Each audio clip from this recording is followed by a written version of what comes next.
Salve aqueles que se agremiam aqui em torno do nosso programa Pinga Fogo, esse debate acadêmico patrocinado pela Uniregistral e pela TV Registradores BR, a cujo reitor da Uniregistral, Dr. Francisco Raimundo, apresento as minhas saudações.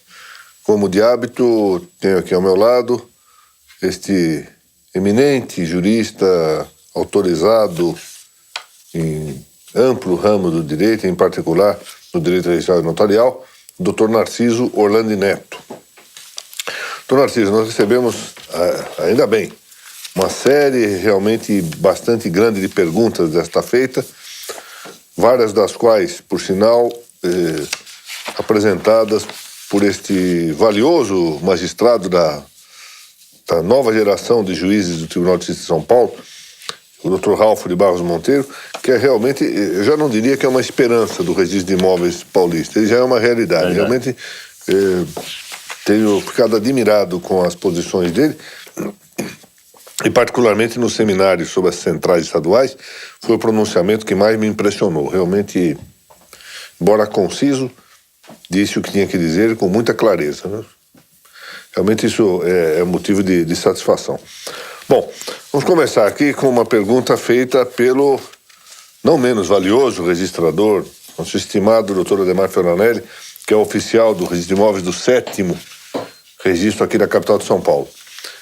Ele pergunta o seguinte: trata-se de uma doação feita por um casal, marido e mulher, a um único filho. Morre o doador antes do donatário e havia uma cláusula de reversão nesta doação, de acordo com o que dispõe o artigo 547 do Código Civil, que eu leio para que todos rememorem essa disposição. O doador pode estipular que os bens doados voltem ao seu patrimônio se sobreviver ao donatário. Então, nesse caso, nós temos uma doação com essa cláusula de reversão. O doador, os doadores, marido e mulher, doaram um imóvel a um único filho. Calha que morre o donatário, morre o filho, de tal sorte que alcançou a doadora sobrevivente em seu estado de viuvez. Ela ficou viúva, a mulher doadora. E a pergunta é a seguinte: o que retorna a doadora sobrevivente? O que está implícito aqui é que o filho se casou. Somente a metade ideal, com a abertura da sucessão do filho relativamente ao imóvel, ou a totalidade do prédio? A pergunta é essa. O filho se casou e agora quer saber se o imóvel retorna inteiramente à doadora sobreviva ou se não. Vamos ouvir o que o doutor Narciso... Aliás, quero dizer que o doutor Ademar pergunta e já dá a resposta, aliás, muito bem fundamentada, embora controversa. Então, Ricardo, um reparo em relação à questão que o doutor Ademar coloca. Ele não quer saber o que volta do filho para a mãe, e sim se volta apenas a metade da mãe doada ou a totalidade do imóvel. Ah, sim. Entendeu? Ou seja, eu é que implicitei aqui o casamento. Do casamento. Eu criei uma outra hipótese. Que é um outro problema. Pode ser, é um outro problema. É um outro problema. Tá certo. O doutor Ademar, ele adianta a resposta dele, eu recebi aqui com antecipação, deu para pensar sobre essa pergunta. Ele entende que o que retorna para a doadora é a propriedade plena, a propriedade do imóvel todo. E ele menciona uma decisão da Corregedoria... Daqui de São Paulo. Da Corregedoria de São Paulo. A Corregedoria teria decidido que retorna somente a metade ideal dela. A do doador pré-morto não retornaria para ela. E o doutor Ademar entende que deveria voltar. Como ele diz, como o casal do todo o imóvel, então mesmo tendo falecido um dos doadores antes do donatário, quando o donatário falecesse antes da doadora, da mãe, no caso, retornaria a propriedade do imóvel todo para a mãe. Porque eles doaram todo, voltaria todo, embora só sobrevivesse um dos doadores. Eu não concordei muito com a posição do doutor Adhemar. Os argumentos dele são respeitáveis. Mas eu acho que a condição resolutiva ela se extingue à medida que morre um dos doadores. Então, mesmo que os doadores sejam um casal, quando um falece antes do donatário, a condição resolutiva em relação à parte que ele doou se extingue. Doutor Adhemar argumenta, mas havia uma comunhão, você não pode separar a parte de um e a parte do outro, no caso do casal doador. Aquele bem integrava a comunhão de bens do casal. Então, quando um falece, você não pode separar, porque é comunhão. Mas quando há o óbito do doador, também se extingue a comunhão. Por outro lado, a cláusula de reversão não é modo de aquisição da propriedade. Se você admitir que a doadora sobrevivente ficou com a propriedade do imóvel todo, você tem que admitir que ela adquiriu a propriedade da metade do imóvel, que era do cônjuge, a ameação do cônjuge, pré-morto. Mas a cláusula de reversão não é modo de aquisição da propriedade. Ela devolve a propriedade para os doadores. Ora, ela só pode devolver o que existia, só pode restabelecer o que existia. Se ela era proprietária de metade, ainda que integrando a comunhão, ela não pode receber mais da metade de volta. Com a morte do doador, antes do donatário, vamos usar a palavra consolidação, a propriedade da metade ideal do imóvel se consolidar na pessoa do donatário, sem mais a cláusula resolutiva. Quando ele falece antes da mãe, retorna somente a parte ideal da mãe, a metade. Não integrava a comunhão, porque quando a comunhão se rompeu com o óbito do doador. Eu tinha feito quando eu vi a pergunta, eu a dirigi para a hipótese que não estava previsto do casamento. Eu imaginei, pela comunhão parcial não há problema, porque a doação não comunicaria. E aplicava o 1359 contra a propriedade resolúvel, já que podia haver alienação e o implemento da condição resolutiva não impediria, portanto, ainda que alienado o imóvel, o regresso aos doadores. Então, a situação que eu supus era mais clara. Eu não me detive a pensar nessa hipótese que talvez seja corretamente indicada aqui na pergunta.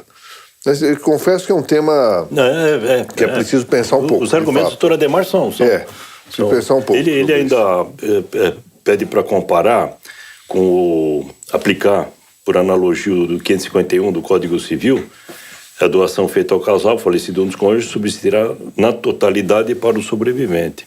Concordo. Mas veja, a doação é o modo de aquisição da propriedade para o donatário, né? Do contrato de doação. Sim. Ao passo que a cláusula de reversão é só uma condição. Não é título causal, né? Eu vou pensar um pouco aí, porque agora fiquei realmente em dúvida sobre a solução. Tá. Bom, em todo caso, bastante razoável. Qualquer das posições aí, me parece bastante razoável. O doutor Francelito Cunha Souza faz a seguinte pergunta: o que acontece quando o oficial registra uma propriedade cuja área é maior do que 100 hectares e necessita de georreferenciamento e certificado junto ao INCRA? E indaga se essa matrícula deve ou pode ser cancelada.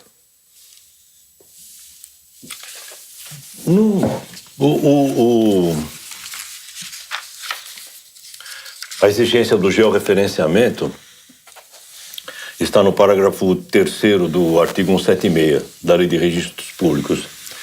E não há nenhuma combinação de nulidade para qualquer ato. O parágrafo 4º do 176 é que exige como requisito para registro na transmissão dos imóveis rurais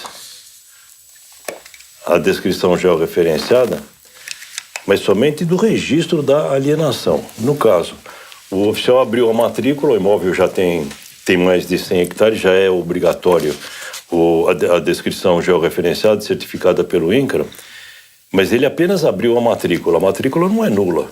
Não, absolutamente não é nula. O que ele deve fazer é não registrar títulos de alienação enquanto não houver o georreferenciamento da descrição do imóvel. Tá certo, mesmo acordo. Doutora Daniela Fernandes pergunta se é possível usucapir administrativamente, isto quer dizer, usucapião extrajudicial, o processo extrajudicial de usucapião previsto com o novo Código de Processo Civil. Não é propriamente uma usucapião administrativa. A gente precisa chamar atenção a isso, porque dará a impressão que se pode fazer agora usucapião por via da administração pública em estrito sensu, no Poder Executivo. Não é isso. Uma área rural cuja matrícula se encontra bloqueada. Não há problema nenhum. O possuidor não tem nada a ver com a matrícula. A matrícula tem um registro da propriedade e a usucapião dele vai extinguir aquele direito de propriedade. Ele não tem nada a ver com a matrícula. Não importa se ela está bloqueada ou não está bloqueada. O registro da usucapião, do reconhecimento extrajudicial da usucapião se faz numa matrícula nova, sem problema nenhum. O que o oficial deve cuidar é da disponibilidade daquela matrícula, daquele imóvel, daquela matrícula que não existe mais, averbar a despeito do bloqueio que o imóvel foi objeto de usucapião registrado na matrícula tal. Essa observação é interessante. A usucapião é uma das formas de aquisição extratabular. Isso é exatamente isso, não tem nada a ver com o registro. O registro você dará parâmetros para saber quem vai ser citado, se o imóvel se encontra assim ou assado, mas efetivamente, salvo raríssimos casos em que a matéria registrada prossegue, ou seja, tem sequela com o imóvel, estamos falando outro dia aqui das servidões aparentes, fora isso, o demais nada tem a ver com a usucapião e, portanto, perfeitamente possível, ainda que não se trate, isso é uma discussão, ainda que não se trate stricto sensu de um modo originário de aquisição, não tem nada a ver com a propriedade anterior, objeto do registro. Tá certo. Doutor Diogo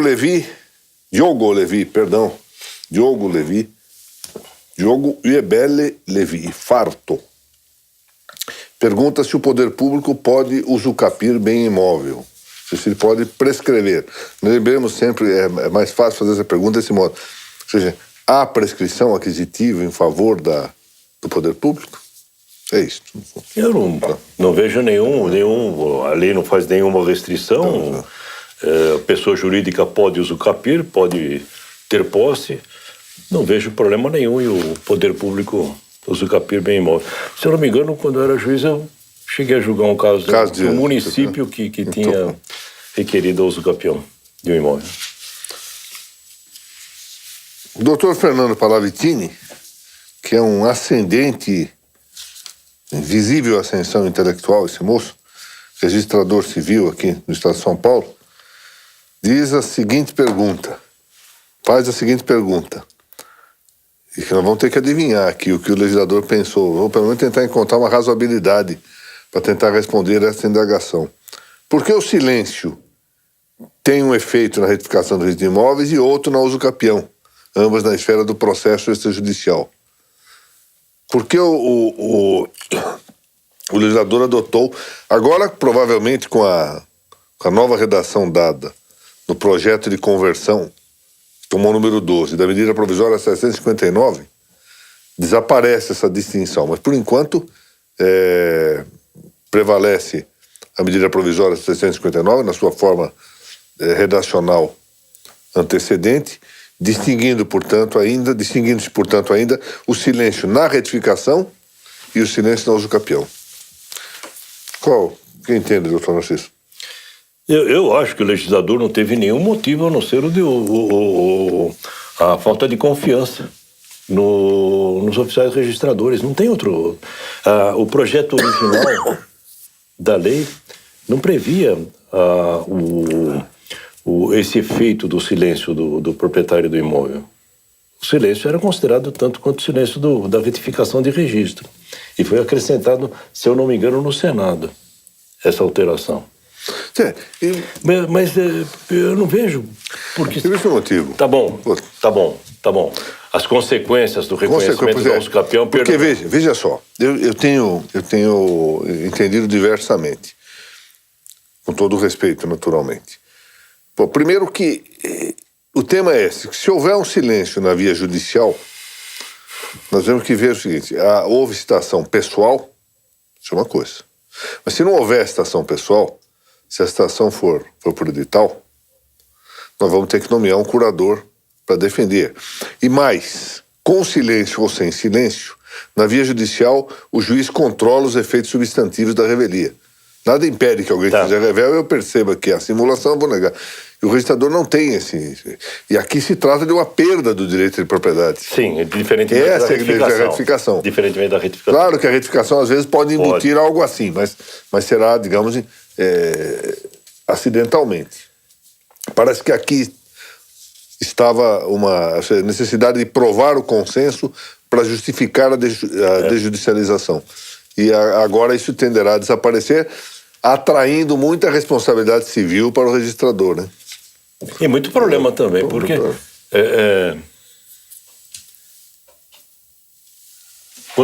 quando a intimação é real, é pessoal, o problema não existe. Mas quando a intimação é ficta, ou por hora certa, ou por edital, como é que fica a revelia do... Pois é. A revelia do... Vai ter de nomear-se. Não é estranho que na via judicial se deva, claro, que vai produzir efeito de res judicata, que não haverá no julgamento do processo judicial. Tá bem. Mas, em todo caso, os efeitos práticos serão mais ou menos os mesmos. E não vamos nomear curador especial? Não há previsão na lei. E se nomear curador especial, obrigatoriamente, ele terá de impugnar o pedido. E aí acabou o pedido. Acabou.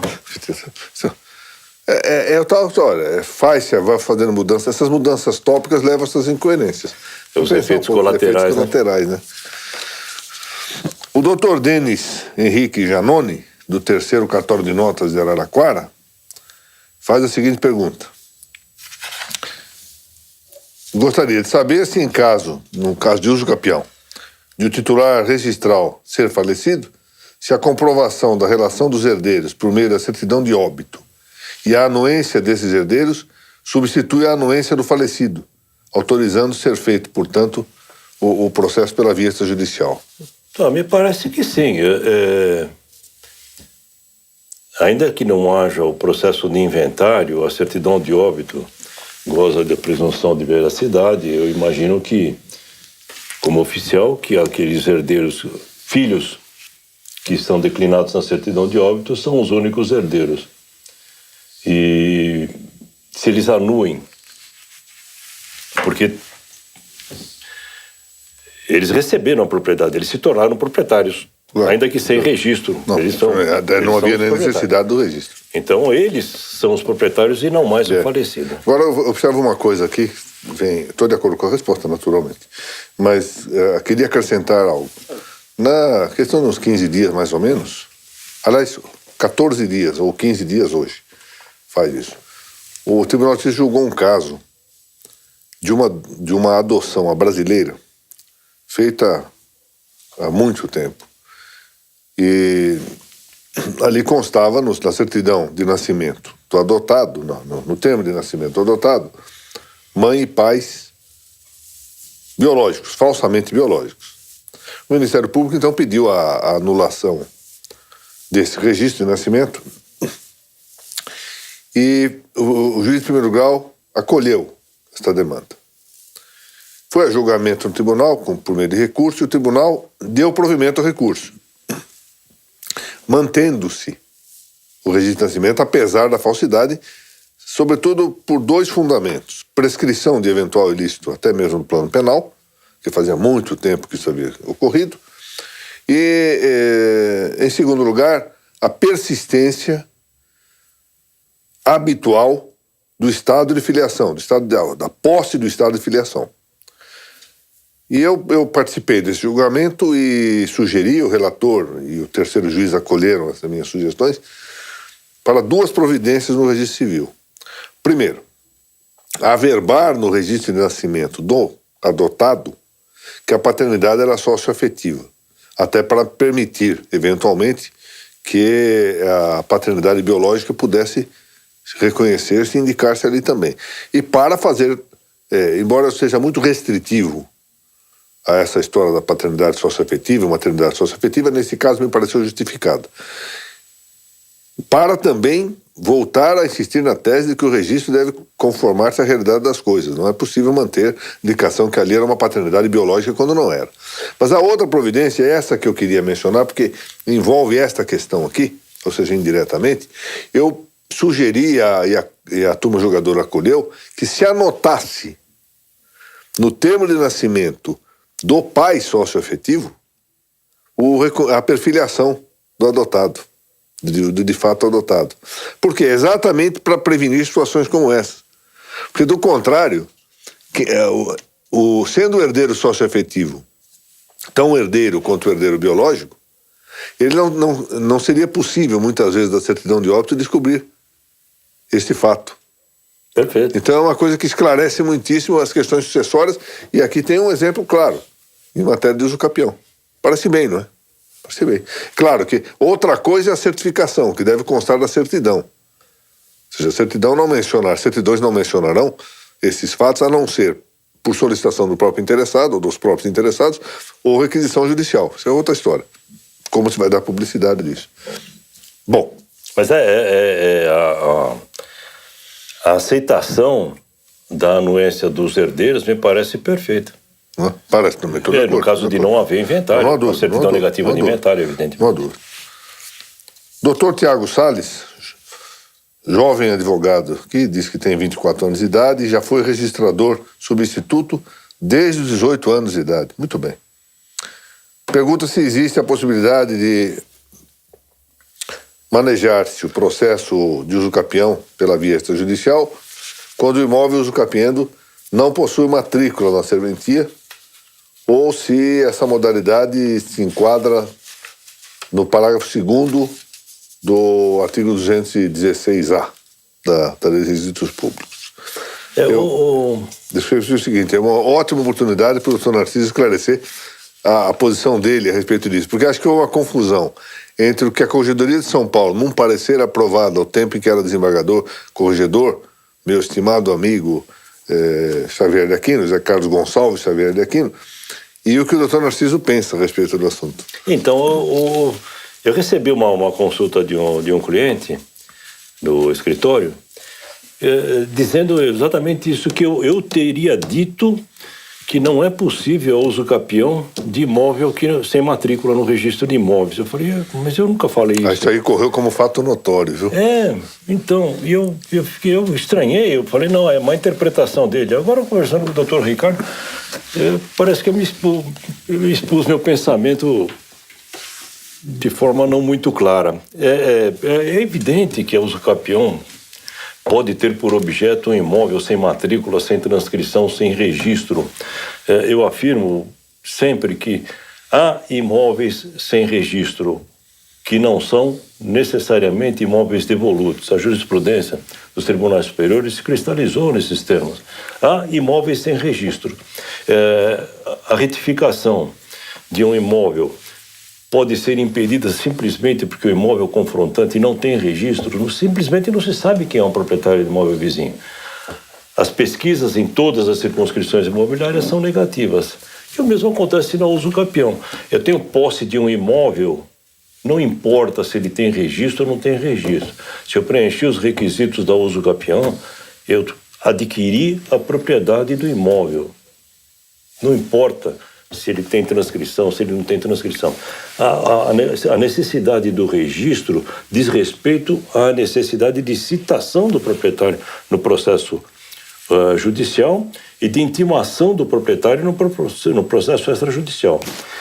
Eu não produzo prova negativa, eu produzo prova de que não há possibilidade de se localizar o proprietário daquele imóvel. Eu peço certidão da circunscrição atual e de todas as circunscrições anteriores. E ninguém me diz quem é o proprietário do imóvel.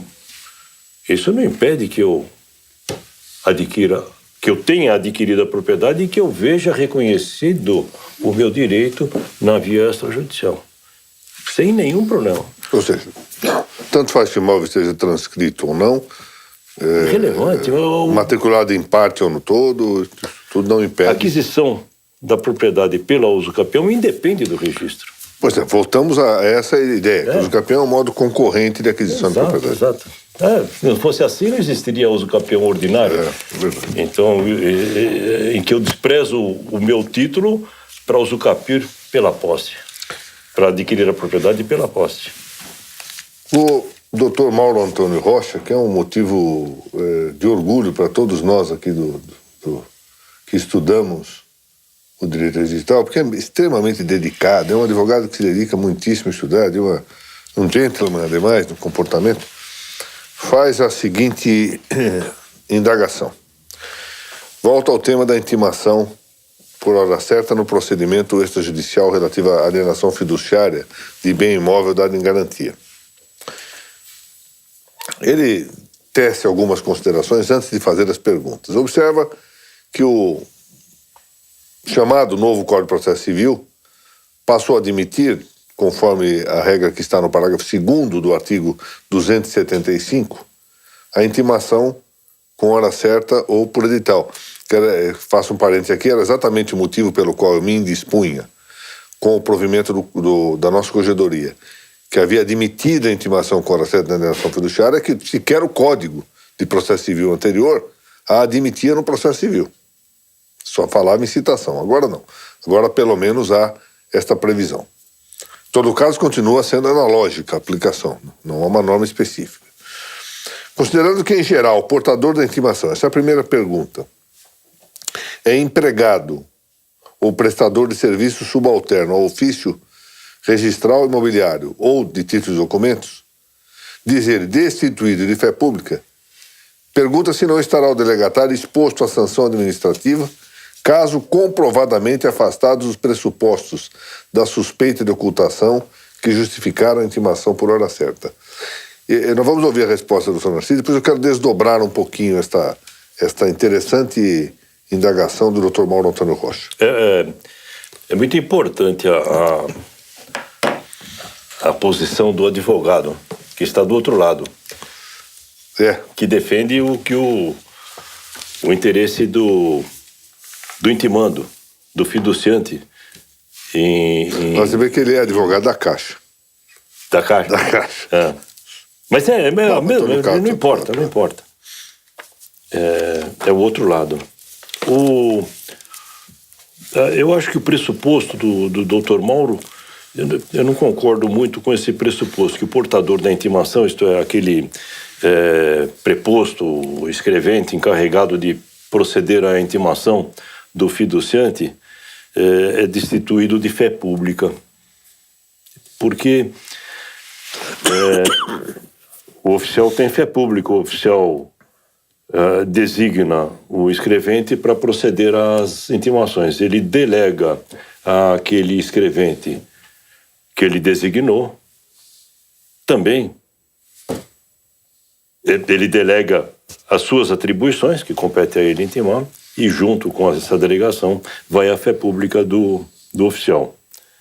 E a Lei 8.935 também é expressa, quando ela autoriza os escreventes autorizados a praticar os atos próprios do oficial, registrador ou do tabelião, ela diz que esse escrevente designado, autorizado a praticar os atos, tem a mesma fé pública do governante. Esse é um problema interessante, só fazendo um parênteses aqui, porque acho que há outras questões que nós podemos debater, já vou levantar algumas, doutor Narciso. Mas aquela frase magnífica, por sinal, do nosso querido amigo Luiz Paulo Aline Ribeiro, de que delegação não se delega, no caso brasileiro é contrastada pela lei. Não. A própria lei de 1935, eu abri até aqui o artigo 20, prevê essa possibilidade de delegação estrita de atos. Até não teria, porque não pode tirar férias, não pode tirar nada. Não fosse assim, os atos praticados e não subscritos também pelo Estado não teriam validade, não teriam eficácia, não teriam nada. Bom, mas eu queria perguntar o seguinte. Aqui, vencida esta primeira questão, eu chamo a atenção uma situação de fato que me preocupa e uma situação jurídica que digamos que, por ressonância, possa atingir o registro de imóveis. Eu acho que é duvidoso isso, mas enfim. De fato, é a grande dificuldade de controle. Nós, na atividade judicial, vimos isso. De controle da suspeita de ocultação.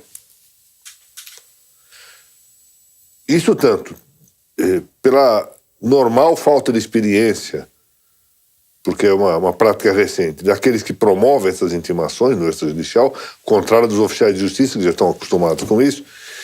E segundo, porque, de todo modo, é uma situação complicada do ponto de vista probatório. O que é uma suspeita de ocultação em concreto? Como eu vou provar, enquanto prestador de alguma forma de serviço, ou seja, o tal preposto dos registros de títulos, documentos ou de imóveis, que realmente a minha suspeita era fundada? Isso é difícil de controlar. Muito difícil. Claro que haverá uma presunção de veracidade nessa afirmação. Mas é complicado esse controle. Ela deve estar baseada em elementos objetivos. Pois é, mas como é que se prova isso, se houver impugnação? As diligências que ele fez. Mas se isso for impugnado, é uma dificuldade provar. Vamos admitir que isso sempre é uma dor de cabeça, mesmo no judicial. Quando alguém impugna, não estava caracterizado, é difícil julgar isso, porque os elementos de prova são complicados. Uma testemunha que vai confirmar ou não confirmar, é sempre muito complexo. Ou seja, o que eu estou chamando a atenção é para o risco. E aí a pergunta que eu faço: supondo que essa certidão seja expedida, a diligência e certidão expedidas pelo registro de títulos e documentos, que é o que está autorizado aqui em São Paulo. O registrador de imóveis que pratica o ato também terá em relação a si próprio o risco, já não digo da sanção disciplinar, embora ultimamente nós estejamos aí a conta de que as sanções disciplinares parece que estão desbordando de alguns limites objetivos. Responsabilidade civil. Pois é, responsabilidade civil. E eu já vi oficiais de registro de imóveis no polo passivo de ações de indenização por uma intimação feita pelo títulos e documentos. Pois é. Esse risco há. E eu tenho notado o receio do funcionário de títulos e documentos em certificar a ocultação. Exatamente. Raramente ele certifica. E no registro de imóveis, então, nós temos essa questão, Sr. Narciso. Então, autoriza-se que o registro de imóveis controle essa manifestação dos títulos e documentos, porque do ponto de vista teórico, se apresenta do seguinte modo: vai lá alguém que tem fé pública e diz, olha, suspeito de ocultação, intimo, o oficial não pode. O oficial do imóvel não pode controlar isso. Não. E se ele não pode controlar, ele não pode responder. Não pode responder civilmente. Eu não tenho dúvida de que ele não pode responder. Bom, vamos prosseguir. Diz aqui o Dr. Mauro que na citação por hora certa constará a advertência de que será nomeado curador especial se houver revelia. A simplificação do procedimento não implica na supressão, agora já no extrajudicial, do direito de defesa ou da oportunidade conferida legalmente ao devedor para a purga da mora? No processo judicial, o réu é citado para contestar. E se ele não contesta, se ele não contesta, o curador oferece a contestação no seu lugar. Mas no registro de imóveis, no procedimento extrajudicial, não existe citação para contestar ou intimação para se manifestar. É intimação para purgar a mora ou não. Ou ele purga a mora, ou se consolida a propriedade. Não há oportunidade para manifestação do curador. O oficial vai designar um curador pelo fiduciante, intimado por edital, e nomeia o curador para quê? Para ele entrar com uma ação e sustar o processo? Ou para purgar a mora? O curador não vai purgar a mora. Mas aqui nós vamos talvez retroagir ou regredir a uma indagação que eu sempre me faço. Agora, com o novo artigo 15 do Código de Processo Civil, eu vi um pouco abalado as minhas convicções a propósito do assunto. Mas será que nós podíamos ter feito analogia aqui? É isso sim. Esse é o problema. Será que era caso de admitir a intimação com hora certa? Francamente, tenho dúvida. Bom, avançando... E pior ainda de edital, né? Edital ainda, pior ainda.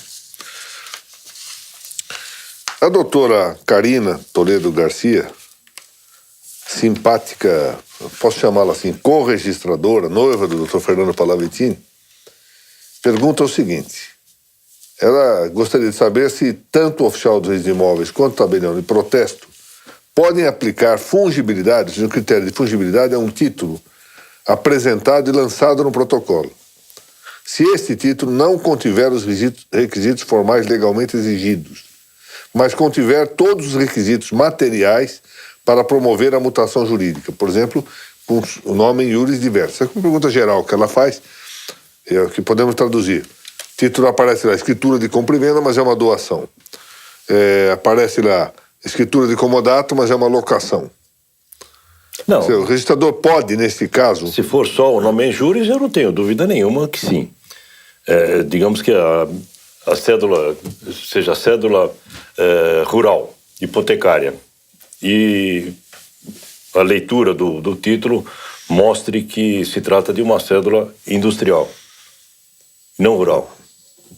Não vejo problema com todos os elementos da cédula rural. Agora, quando faltem elementos formais que prejudiquem a cédula como título, me parece que o registro é um só. Eu registro a cédula com a hipoteca. Mesmo porque a hipoteca cedular, ela tem características diversas da hipoteca comum, da hipoteca do Código Civil. Ela tem algumas características especiais. Então, eu acho que eu não poderia registrar a hipoteca se eu não puder registrar a cédula como cédula de crédito rural. Eu estou de acordo, mas queria fazer uma distinção que talvez se possa admitir. Ou seja, sempre que o título, no sentido material, estiver bem caracterizado, ainda que o formal, e desde que se for exigida escritura pública, tem que ser exigida escritura pública, não é possível. Desde que seja o título formal genericamente apto à veiculação do material, estou de acordo. Que em geral se faça assim. Mas eu distingo uma hipótese de arrogação se fazer exclusivamente no sentido do que se deseja. Ou seja, eu quero que se registre um comodato. Não, mas você quer uma locação, mas eu não quero que se registre a locação. Acho que nós temos que respeitar esta arrogação. Como também outro dia nós falamos aqui, eu quero que se averbe. Não, esse é ato de registro, mas eu quero que se averbe. Então aí tem que ser negado, porque não é o título ou não é o modo inscritivo rogado. Aí é porque fere o princípio da rogação. Mas, do modo geral, esta sua resposta é a satisfatória. No caso específico, se fosse uma cédula que não pudesse ser registrada, a hipoteca também não poderia ser registrada porque o instrumento não seria público. Eu teria um papel... Papel de padaria. Um papel de padaria que eu não poderia registrar. E no caso do protesto... Se não é um título de crédito, se não é exigível, se não é líquido, eu não posso protestar também. Tá certo. Eu posso instruir uma ação monitória com esse título, mas não protesto. Não. Vamos lá, então fazer duas perguntas só da série valiosa de perguntas formuladas pelo Dr. Ralfo de Barros Monteiro, grande juiz aqui em São Paulo, na área dos registros. fazemos hoje apenas 2, deixamos as outras para as próximas semanas. Ele pergunta o que é o princípio da especialidade no registro imobiliário. A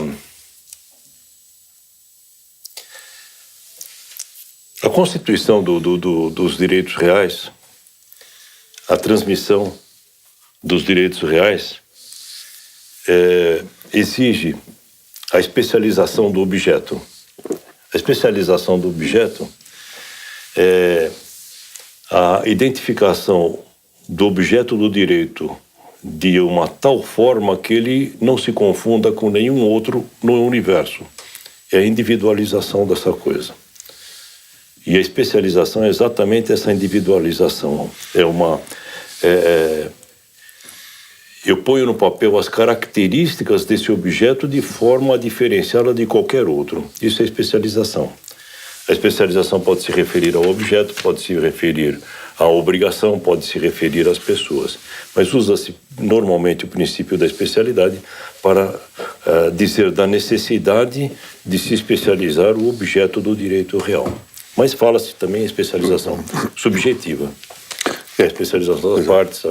Eu, por uma chatice terminológica, eu andei impugnando essa expressão especialidade, porque especialidade é um termo abstrato do que constitui espécie.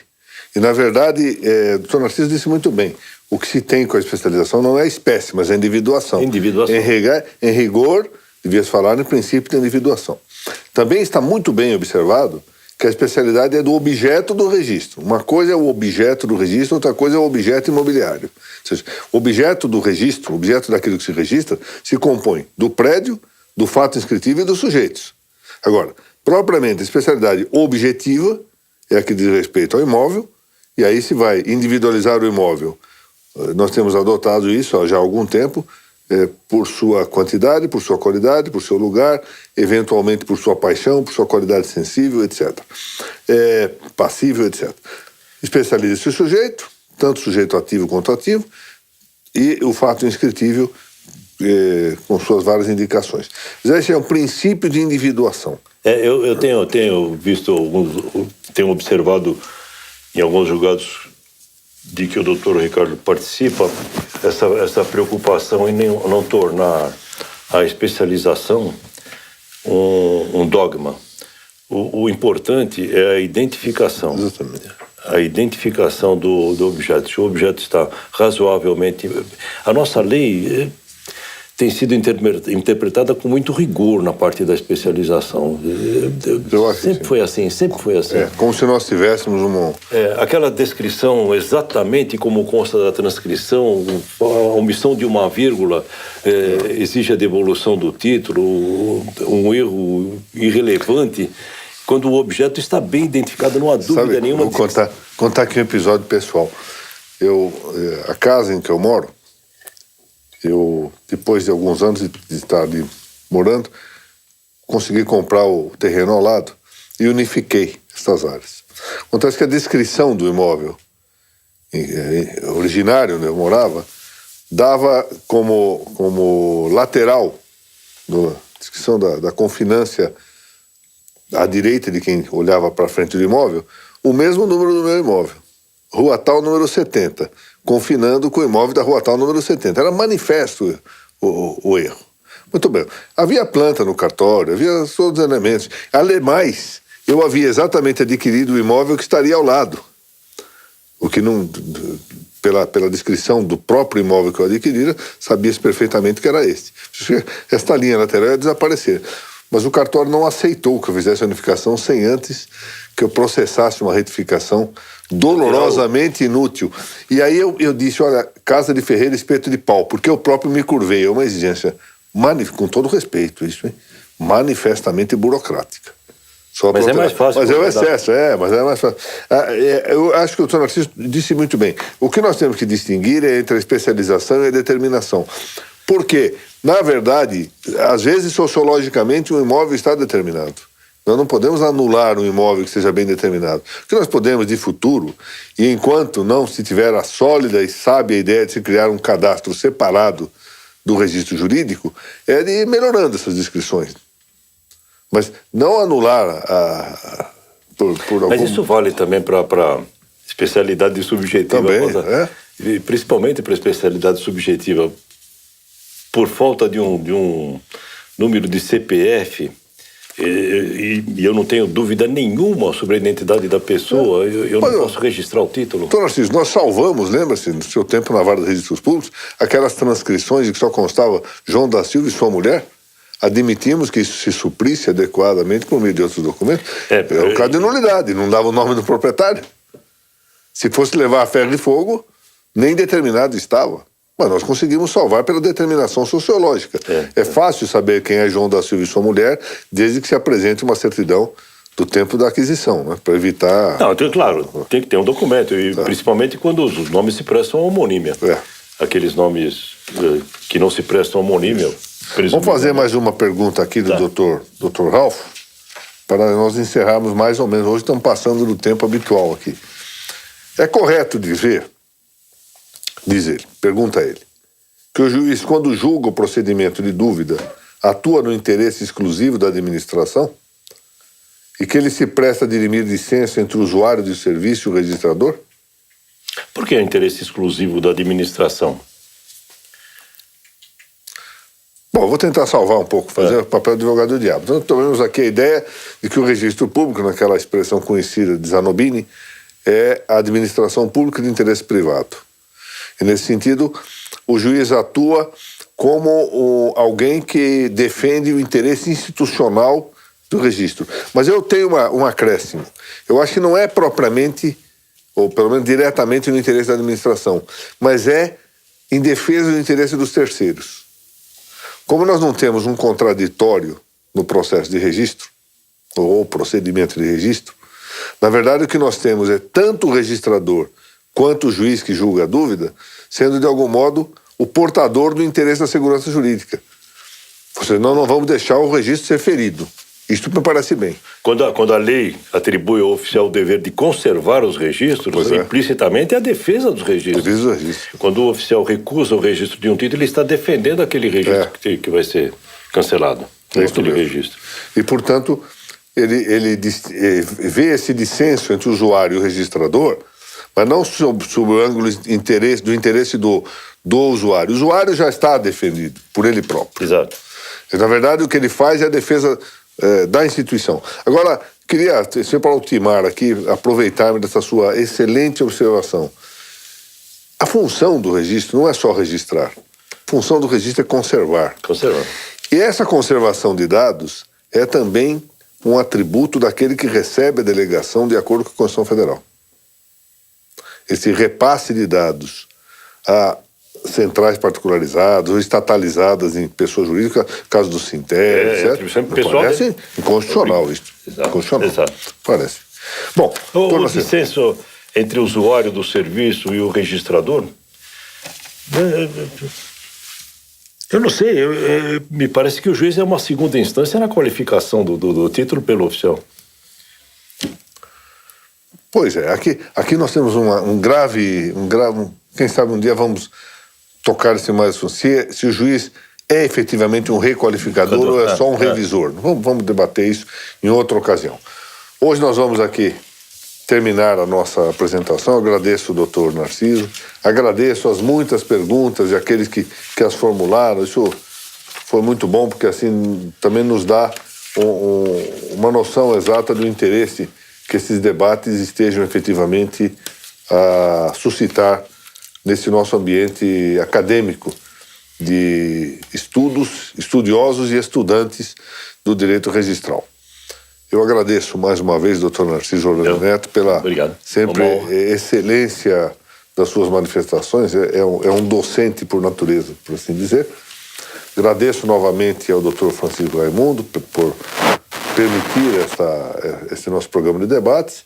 E vamos passar o e-mail das perguntas, né?